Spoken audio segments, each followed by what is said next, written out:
Et au niveau de ta façon d'entraîner, tu es plutôt du genre à diriger toi-même tes séances ou tu préfères déléguer, observer? Non, les séances les plus, entre guillemets, plus importantes par rapport à quelque chose que ça doit être structuré de la base par rapport à mes idées, voir la tactique, voir certaines propositions, c'est moi que je dirige directement. Après, il y a des séances plus spécifiques par rapport à d'autres situations que j'aime bien les faire diriger par exemple, Barry Laro, pour faire que lui il est sur le terrain au milieu des joueurs et moi je suis en retrait pour voir l'attitude et le comportement des joueurs. C'est un fonctionnement très intéressant parce que moi Jeannot, quand Barry Laro il dirige certaines séances, les échanges avec Jeannot sont très importants par rapport à ce qu'on voit. Et des fois, quand tu es dedans, tu n'arrives pas à voir ce qu'ils font derrière. Et tu as besoin de voir quand même tous les joueurs ensemble dans leur attitude sur le terrain. Ça, c'est important. Justement, tu nous parles d'une mise en retrait. Est-ce que tu t'inspires pas du style Fabio Capello, un peu, lui qui était un peu plus en retrait, justement, qui déléguait beaucoup? Non, moi je ne délègue pas. Moi je suis actif dans les situations. Le fait que Barry Laro ou Jean Petit, ils peuvent diriger un sens, ce n'est pas délégué. C'est un choix. C'est un choix de voir l'entraînement d'une façon différente. Mais je ne délégue pas.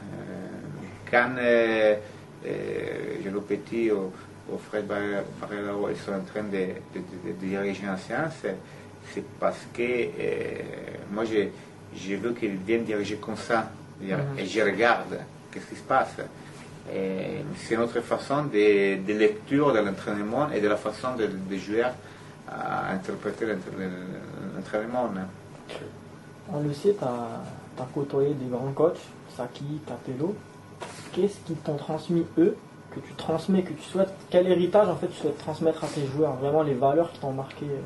Mais la chose que j'ai déjà dit plusieurs fois, que les mélanges entre l'obsession entre les tactiques de Sacchi et la mentalité et la gestion du groupe de Capello, ça donne l'entraîneur le plus fort du monde.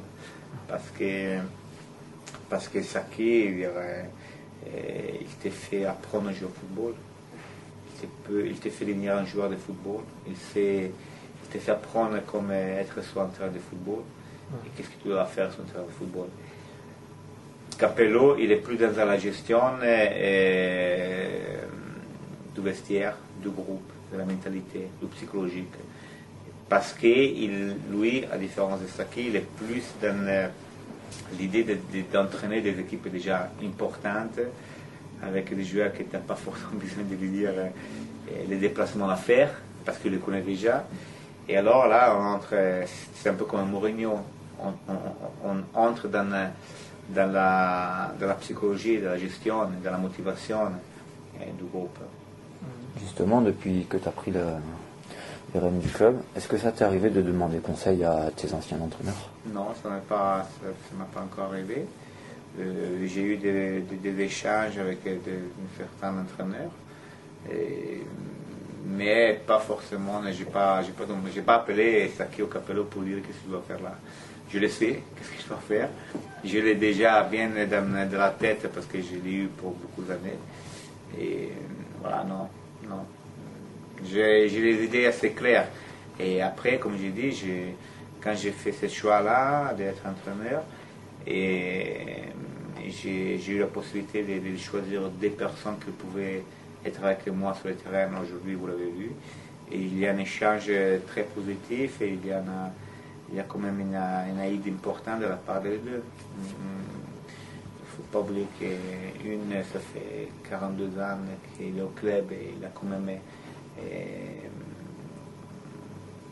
même travaillé avec des personnes comme Wenger, comme d'autres, entraîneurs importantes pour plusieurs années.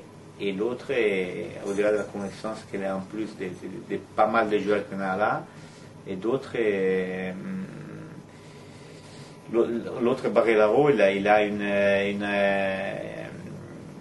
capacité dans l'être opératif par rapport au fait que c'était déjà son métier. tactiquement, tu l'as dit à plusieurs reprises, tu es un adepte du 4-4-2 et cette semaine on avait Laurent Blanc qui disait qu'elle se faisait quasiment plus au haut niveau. Alors pourquoi déjà? Et pourquoi... Il a réussi, ouais, mais parce qu'il s'est adapté. Mais pourquoi ça se fait plus trop? Et mais pourquoi toi, tu es un adepte de ce système? En quoi il y a... Moi je pense que tous les systèmes sont bons dans le moment que les joueurs ils ont cette disponibilité dans l'interprétation du système. Pourquoi j'ai fait le 4-4-2? Parce que je suis arrivé dans une situation d'urgence. Je n'avais pas beaucoup de temps de travail et je ne pouvais pas avoir tout de suite une action positive des joueurs sans avoir beaucoup de temps.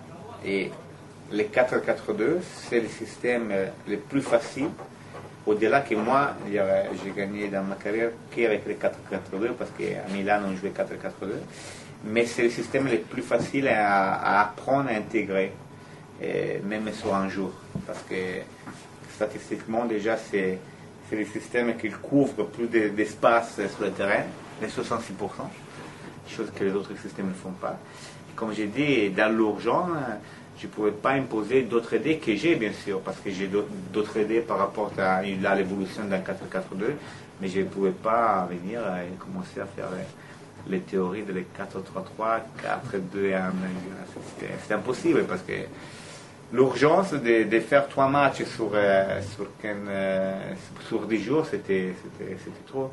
Je ne pouvais pas donner 150 informations aux joueurs sur 2 jours. Est-ce que tu fais partie de ces entraîneurs qui définissent un système de jeu et qui demandent donc à ces joueurs de s'y adapter, ou qui regardent ton effectif et les profils dont ils disposent et qui composent ensuite Et là, on revient encore à une situation importante. Le 4-4-2, il s'adapte mieux à une équipe qui n'est pas adaptée à ce système-là. C'est-à-dire que certains systèmes, il faut qu'il y ait certains joueurs, parce que sinon tu ne peux pas les faire. Moi, je crois que dans notre système, on n'a pas les joueurs pour faire un 4-3-3, chose qu'il y avait avant, par exemple. Je ne crois pas. Et les 4-4-2, avec les joueurs qu'on a, il permet ça. C'est sûr qu'il faut partir d'une idée sur la base de ton système et après adapter les marchés, aller chercher les joueurs à adapter à ce système-là. Mais moi, je n'ai pas eu cette possibilité. Et comme j'ai dit, même si je n'avais pas les joueurs adaptés pour les 4-4-2, c'était le seul système où je pouvais les faire adapter quand même. Parce qu'on a des zones bien délimitées, on a des tâches bien délimitées. Et voilà, un joueur comme Valentin Serric, c'est un joueur bien sûr qu'il peut mieux évoluer derrière les attaquants parce qu'il fait 9,5 tout ça. Si le met comme je suis en train de le mettre à gauche, il arrive à mieux comprendre que dans un autre système où il pourrait être en difficulté. Ensuite, tu étais l'agent de plusieurs joueurs du club. C'est pas trop délicat d'entraîner des joueurs dont on a été l'agent? Non, parce que moi j'ai eu toujours un comportement clair et qui enlève n'importe quelle interprétation. Je serais bon, déjà malhonnête à faire des choix ou des valutations différentes par rapport aux anciens joueurs que j'avais, mais surtout une chose, je mettrais en difficulté déjà un joueur qui avant c'était mon joueur, et je mettrais en difficulté l'équipe et moi si la choix il est fait en direction d'un joueur sur le monde parce que c'était un ancien joueur moi.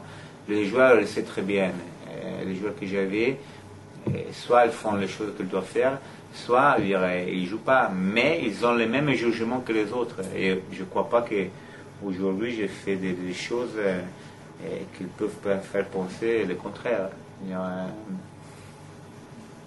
Mais ce n'est pas délicat. C'est délicat si tu donnes la possibilité à les personnes, parce que tu as des attitudes, des comportements ambigus par rapport à tes anciens joueurs qu'ils te mettent dans ta condition, mais ce n'est pas mon cas. Parce que j'essaie d'abord que je mettrai en difficulté mes joueurs. Et d'abord moi, et l'équipe, et tout le monde. Alors je ne le ferai pas. Pour en revenir au terrain, on sait que Monaco se joue dernier de Ligue 2. Est-ce que pour toi, il faut prendre les classements et les retourner les premières. À égalité par contre, parce que bon, vos goals average, mais mieux. Mais Est-ce que tu privilégies des résultats immédiatement ou Non. tu veux d'abord le non, contenu? parce que privilégier que les résultats aujourd'hui, d'un côté, ça te donne confiance, mais de l'autre côté, ça ne renforce pas une situation que pour moi aujourd'hui, il est quand même fragile sur le domaine sportif. Gagner avec un match pourri, ça amène 3 points, ça amène un peu de confiance, mais on n'est pas à l'abri tout de suite d'une défaite. Tout de suite. Moi, bien sûr, je veux pas perdre, j'aime pas perdre. Et on fait tout pour pas perdre, mais surtout on est en train d'essayer de solidifier quelque chose, un projet qu'on est en train de faire depuis presque un mois. Pour toi, comment expliques-tu que Monaco n'arrive pas à conserver un score cette saison, comme à contre Sedan par exemple? Mais dans mon cas, c'est arrivé sur mon Sedan. Après, les cas précédents, il y a eu quelques cas précédents avec les anciennes. Cette saison, il y a eu 3. Mais dans mon cas, mais j'ai pas pensé aussi dans les matchs précédents, il faut jamais oublier parce que souvent on associe Monaco avec justement l'histoire, les maillots, un grand club, tout ça, mais on oublie que le contenu, c'est quand même un club avec plein de jeunes. Et forcément, les jeunes, ils amènent dans un côté enthousiasme et plein de choses, mais de l'autre côté, inexpérience. Et si mon équipe qui a dominé contre Sedan, il avait l'expérience suffisante pour comprendre qu'à 5 minutes de la fin, il ne faut pas prendre contre-attaque, il aurait géré mieux les matchs, il aurait gagné facilement 2-1 les matchs. Mais cette inexpérience, cette jeunesse, il fait qu'on veut faire le 3e, le 4e, le 5e, et dans le football, l'expérience le fait qu'à un certain moment, il faut gérer. C'est pour ça que Sedan et les autres matchs que moi, où j'étais pas l'entraîneur, et Monaco, il n'a pas réussi à garder les résultats. Tout le monde assimile la Ligue 2 à un championnat archi-physique, en délaissant un côté technique. Toi, si je te dis technique ou physique, qu'est-ce que tu me réponds? Mais il a plus ou moins les mêmes caractéristiques de la Ligue 1. Il est physique et il est légèrement, il est quand même moins technique parce qu'on ne voit pas les Pastors, les Menez ou les Nénés en Ligue 2. Ça c'est normal. Ces joueurs-là, à Paris, mais dans tous les clubs de Ligue 1, il augmente le niveau technique. Ça c'est normal. Mais c'est quand même un bon championnat. C'est un championnat physique, mais croyez-moi, la Ligue 1 c'est aussi physique. Et c'est un championnat avec de l'intensité très importante, des vitesses très importantes. C'est un beau championnat. C'est un championnat où, comme tous les autres championnats, au-delà de la question physique, il faut un engagement, une volonté pour aller gagner les matchs importantes comme dans un national ou un CFA. Les paramètres ne changent pas. Après, tu as les joueurs par rapport aux championnats, non? Les niveaux par rapport aux championnats. Mais sinon, ça ne change rien.